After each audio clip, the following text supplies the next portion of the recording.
yang dikenal orang lah ya, yang dikenal orang. Walaupun kita jujur aja sih, kita belum terlalu terkenal. Tapi yang dikenal orang ini adalah Forex MF ini.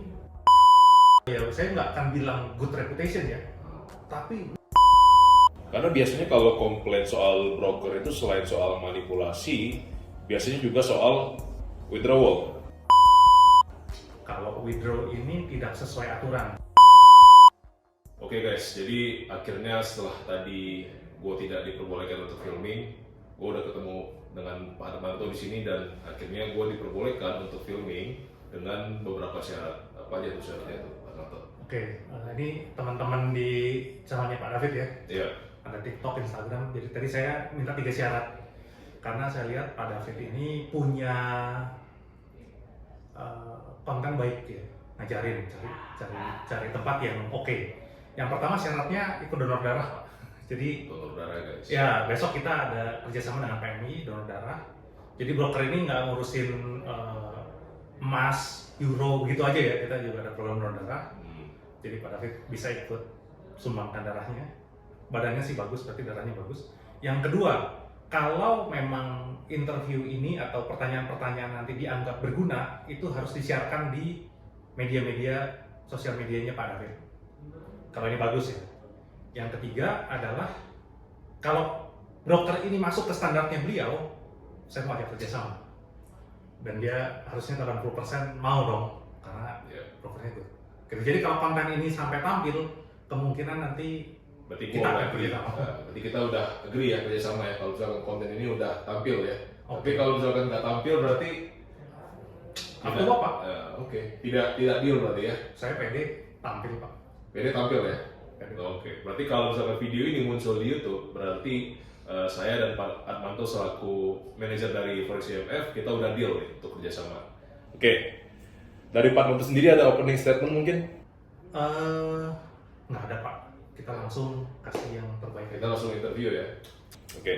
Jadi saya penasaran dengan Forex IMF sendiri. Dari namanya dulu nih, Forex IMF. IMF-nya ini apa nih? Jadi dari nama sendiri, Forex IMF ini sebenarnya adalah nama dagang. Kalau nama legalnya itu PT International Mitra Futures, disingkat IMF. Oke. Jadi waktu pada saat pembuatan website ada pertanyaan nih, nama websitenya apa? Udah deh kita jualan forex, nama PT-nya IMF. Seperti itu, Forex IMF. Dan itulah yang menjadi brand Forex IMF sampai sekarang. Betul. Oh, I see. Kalau background Forex IMF sendiri gimana itu backgroundnya? Oke, mungkin nanti teman-teman boleh cek sendiri ya, karena background ini paling enak kalau cek. Karena saya orang perusahaan Pak. Ya. Kalau saya ngomong backgroundnya ya segitu aja lah, tapi background lain tuh biasanya mudah sekali kita temukan di Google. Forex IMF ini kita berdiri tahun 2004. Oke. 2004 dan salah satu yang jadi apa ya, yang dikenal orang lah ya, yang dikenal orang. Walaupun kita jujur aja sih, kita belum terlalu terkenal.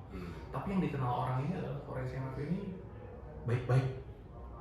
No case gitu Pak. Good reputation berarti ya. Good reputation karena belum terkenal juga ya. Saya nggak akan bilang good reputation ya. Tapi no case, sehingga di tahun 2023 ini kita maju dengan tagline atau dengan campaign 19 tahun zero complaint. 19 years without complaint. Yes, zero complaint. Zero complaint. Nggak ada komplain.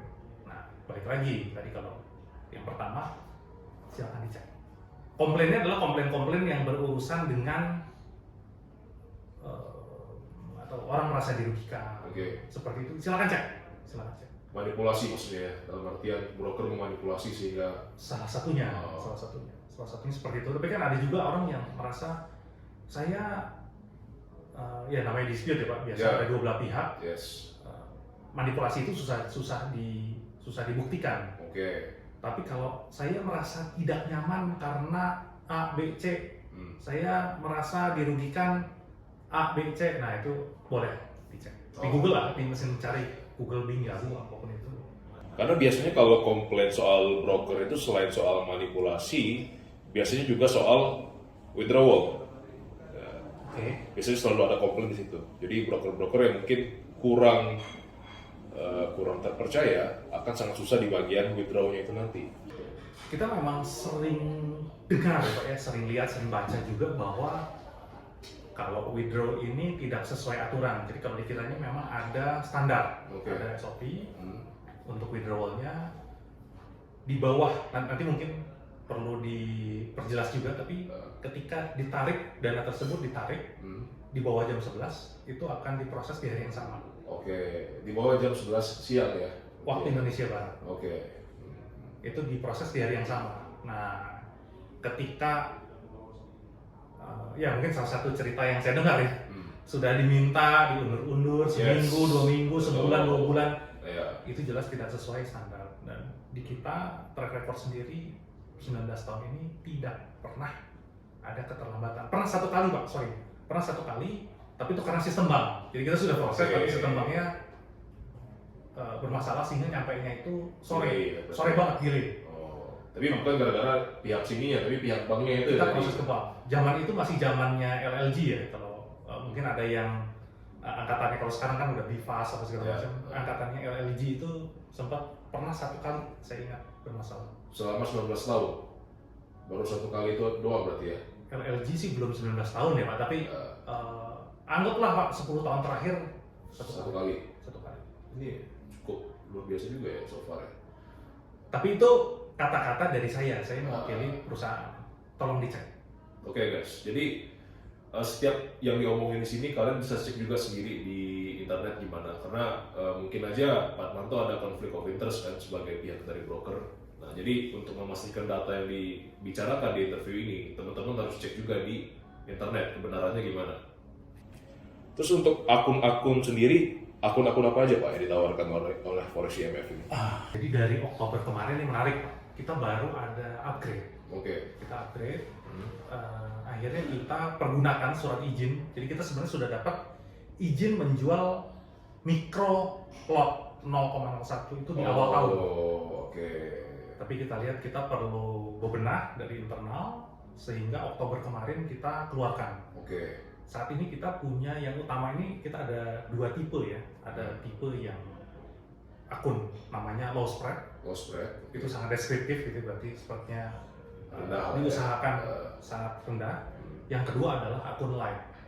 Nah, kalau ngelihat dari Oktober ini sekarang berarti tanggal udah kurang lebih sekitar 1 bulan. Yang laku ini akun light. Oh, bukan akun yang low spread ya justru ya? Bukan, karena salah satunya adalah free swap-nya Pak. Akun light ini free swap. Tanpa batas waktu. Mikro free swap tanpa batas waktu, start trading $25 atau ya dengan rate 14.000, fixed rate-nya 14.000, Rp350.000 start trading. Di akun mikro, biasanya orang yang mau coba atau yang biasanya didemokan, pengen up sedikit psikologinya, saya mau coba akun kecil dulu, ratusan ribu, 1 juta seperti itu yang laku saat ini. Sih. Kalau untuk spreadnya kan tadi yang low spread udah terjelas lah ya, di namanya udah jelas. Kalau untuk di light account sama yang di micro itu gimana itu spreadnya dan commissionnya gimana? Jadi kalau dari struktur biaya memang spreadnya sedikit lebih tinggi yang ultralight ini, tapi komisinya Pak, komisi itu hanya $1 per 1 lot. Per lot ya, $1 per lot. Jadi kalau kita pasangnya 0,01 itu komisinya kenanya $0,01. Seperti itu. Berarti ya balik lagi ke teori awal ya, broker kalau mau untung ya antara dari spread atau dari komisi, benar? Yes. Karena kalau ada yang nawarin no spread dan no commission, itu udah harus dipertanyakan, benar nggak? No spread, no commission. Ini pertanyaannya tricky, pinter nih Kak. Ini gini Pak, Bu, atau saya manggilnya apa ya? Kakak, adik. Guys. Intinya broker itu bisnis. Bisnis ini punya tujuan adalah gimana bisa sustain. Salah satunya sustain itu dengan menghasilkan revenue. Pemasukan. Seperti itu ya. Atau orang bilangnya adalah gross profit atau bahasa-bahasa yang lebih rumit lagi. Ya revenue lah ya, pemasukan. Pemasukan broker ini sebenarnya dari komisi Pak. Commission ya? Commission base. Nanti kalau kerjasama juga yang di-share adalah revenue-nya Pak. commission. Ini saya buka real ya, bahwa Ya. yang di-share itu commissionnya. Yang kedua, spread ini adalah mekanisme pasar. Oke. Spread ini Selisih harga jual beli kan. betul, selisih harga jual beli. Kok ada yang lebar, Betul. ada yang besar, ada yang kecil. Tipis. Gitu. Berarti kan tergantung siapa counterparty, pihak-pihak yang terlibat dalam transaksinya nanti, Pak. Dalam mekanisme tersebut. Betul. Jadi pihak ya, saya bilang pihak ini Ya. berarti ada pihak-pihak yang lebih dari satu. Oke. Nah, yang seru nanti kalau nggak tahu ya nanti apakah ada pertanyaan ke sana, tapi di Indonesia ini mekanismenya menurut saya cukup detail sehingga pihak-pihaknya itu clear, Pak. Oke. Tidak abu-abu ya, kayak broker-broker luar kan ada yang kadang dilempar ke LP, kadang ada yang diambil Ini sendiri. udah mulai keluar istilah LP nih, arahnya ke situ kan, Pak Ya, ya? ya. Oke, good. Di Indonesia ini, Pak, kalau bahasanya teman-teman LP atau bandar, atau saya boleh izin sedikit menerangkan, Pak? Boleh. Jadi kalau di Indonesia ini aturannya itu dibakukan, Pak. Oke. Jadi yang namanya broker atau pihak penjual itu benar-benar bertanggung jawab kepada penjualan. Oke. Transaksinya itu harus diteruskan ke, kalau bahasa umum, LP, Ya. liquidity provider, artinya yang memastikan transaksi kita liquid ya. Kalau di klik buy itu Ada. terjadi. Ya, betul. Kalau di Indonesia itu namanya penyelenggara perdagangan. Penyelenggara perdagangan. Penyelenggara perdagangan.